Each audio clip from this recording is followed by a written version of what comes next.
Now, imagine reaching 105 years old living with Alzheimer's. You have lived through wars, loss, love, entire generations. At that point, your world becomes smaller, quieter, more fragile. You depend on people. You likely do. Now imagine the one person you trust, the one person who is supposed to help you, protect you, guide you, is the same person quietly setting you up. Not violently, not forcefully, but with something far more dangerous. Weaponizing your trust for them. This isn't a story about a scam call. It's not just another fraud case. Because the victim didn't just lose money. She was guided into giving it away, step by step, by someone standing right beside her. Someone who holds her hands every day. Someone she believed was helping. And by the time the truth came out, it was already too late. If that makes your chest feel heavy already, just wait. If this already hit you in the chest, please don't skip. These stories matter. They deserve to be told and remembered. Take a second right now. Hit that like button and subscribe. Because every time you do, you help bring more of these hidden stories into the light by sharing them. This is the case of Latisha Garrett of Ohio in her capacity as a caregiver. Did you say incredible? So did I. There's something deeply uncomfortable about cases like this, because they don't rely on force, or fear, or violence.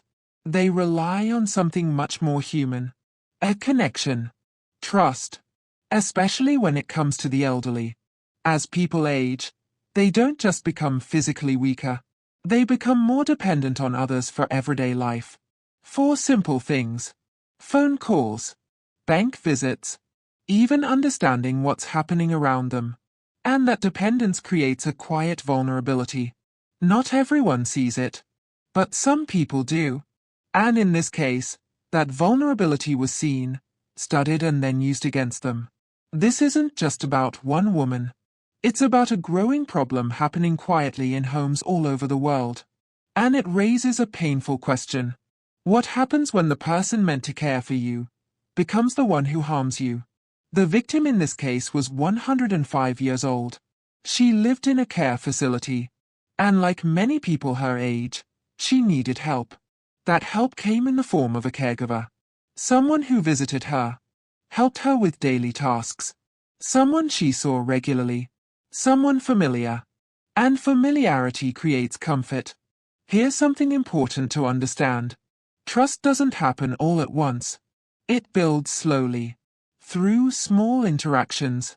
Routine. Moments. Consistency.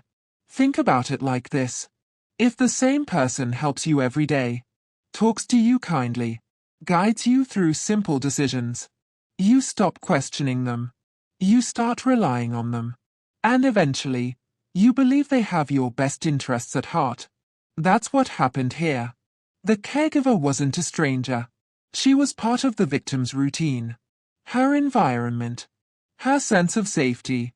And that's exactly what made what happened next possible. One day, the phone rang. On the other end was a voice claiming to be the victim's grandson. He sounded urgent. He said he was stranded. His car had broken down. He needed money immediately. $4,800. Now pause for a second. If you're young, alert, fully aware, you might question that call. You might hang up. Call someone else. Double check. But at 105 years old, when confusion can set in easily, when memory isn't always reliable, and when someone next to you is reinforcing the situation, everything feels real. Because here's the critical detail. The caregiver was right there. She didn't question the call. She didn't slow things down. Instead, she offered to help. She suggested going to the bank. She guided the victim through the process. Think about that. This wasn't just deception from afar. This was in-person reinforcement. Like someone standing beside you saying, "It's okay. I'll help you fix this." And when someone you trust says that, you believe them. They went to the bank. The victim withdrew the money. $4,800 in cash. That's not just money. That's security. That's peace of mind. That's something you don't easily replace at that stage of life. Then they returned home. The cash was placed in an envelope. And the caregiver, the person meant to protect her, offered to deliver it, to take it to the grandson. But there was no grandson in need. There was no emergency. There was no broken down car. It was all planned. The call, the story, the urgency, all of it. The caregiver left, not to help, but to meet her accomplice boyfriend. They took the money, destroyed the envelope, and tried to erase the trail. Just like that, it was gone. The victim never resisted, because in her mind, she was being helped. But justice later took its course and Latisha was given 18 months in prison. Comment if you think this was enough sentence or not. This story is not to generalize caregivers as fraudulent. Far from it. Every profession has that bad egg. This story is just an awareness and educational piece to remind us of what could go wrong in cases like this. Thank you for staying with this story.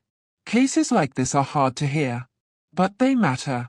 If this made you think of someone, a parent, a grandparent, someone vulnerable in your life, please share this video with them. It could genuinely protect someone from something like this. And if you want more stories that open your eyes to what's really happening behind closed doors, make sure you subscribe, hit the bell, and stay with this channel.